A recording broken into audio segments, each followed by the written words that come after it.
All right, hi, I'm Tim Hsu from San Jose State University, and I'm here to talk about how to make your first mini lecture video.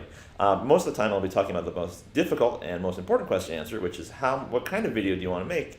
But the rest of the time I'll talk about hardware, software, and where will the thing go. Okay, so what kind of video do you want to make?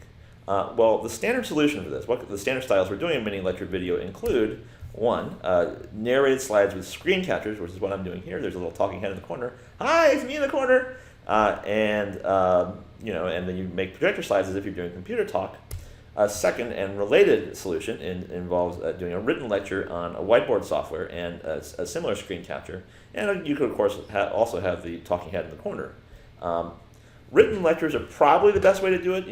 It's nice to it's more visually interesting to see somebody actually write the thing instead of just having me talk as I advance the slides. But on the other hand, my handwriting is terrible, so I'm doing slides. These ideas, either narrated slides or written lecture, are basically what most of the most successful videos involve, and including Khan Academy and TED Talks, if you think about it. TED Talks are really just a very fancy narrated slideshow. So the most obvious solution, which is the one I'm not recommending, which is to film your classroom lectures, and you just get up and do your thing and have somebody film it. In my opinion, it doesn't work very well for a couple of reasons. One, writing on the board is hard to film legibly. You'd be surprised how technically difficult it is. Two, it's hard to come up with even a halfway decent product. You have to get another person to film you. You have to get a room. You have to get lighting. It's way more complicated. And three, and in my opinion, even if you did it right, the product isn't as good. It's impersonal and distancing, and since the main problem of online stuff anyway is that it sort of feels like watching it on TV, you're better off doing anything you can to make it more personal, such as what I'm doing right now. And of course, the most important reason not to film your classroom lectures is that you have to wear pants. I could totally not be wearing pants right now. All right, so just to give even more editorial comment about what I want in a video, what do I like? As you can tell, I like my videos personal and informal. I'm literally doing it at my dining room table right now. It's important that you be able to read the text, especially for math. Written confirmation is very important in math. And videos should be flexible and not depend on being in chapter 15 or whatever, and of a particular text. And of course, the videos, just like pop songs, should be less than 3 minutes long. Videos should be less than 5 minutes long if you can help it. I might go a little bit over on this, but hopefully not.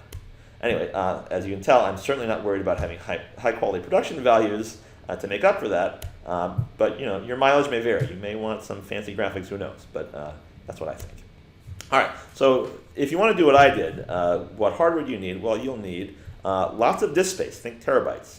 It's not so expensive, and it makes videos are very big. It's easier to store them, and then having an external disk may make it easier for you to pass your work on to somebody else.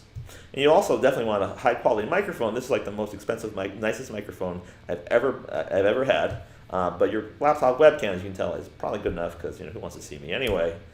This combination you can get for under $200. For software, if you want to do either of the solutions I mentioned, you want to use video. You want to get some video capture software, and because it also helps to be able to see. I edited that last part out, so it's helpful to be able to edit out glitches and move the little face insert around up or down. And one standard piece of software to do this is called Camtasia. And one notable thing about Camtasia is I've heard the Windows version is actually better than the Mac version. It's very unusual for audio-visual software. But just Google best video capture software. That'll give you better information and something more objective than what I just said.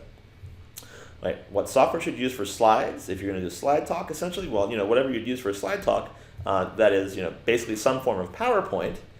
Except if you're in math, this far superior solution, in my humble opinion, is to use LaTeX with the Beamer class. This is what I'm doing right here, and because the math looks much better. For writing on a whiteboard, if you're doing that instead of slides, there are many standard solutions and free ones. Try Googling what best whiteboard software. And I have heard that it's helpful to have a tablet computer when you do this. All right, and now finally, where will the thing go?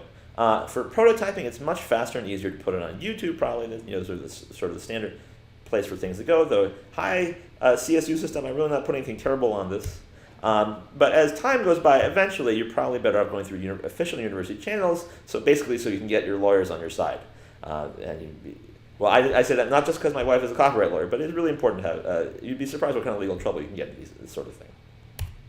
All right, well, that's it. I hope I kept under 5 minutes, but now you're ready to go, and thank you very much for your attention.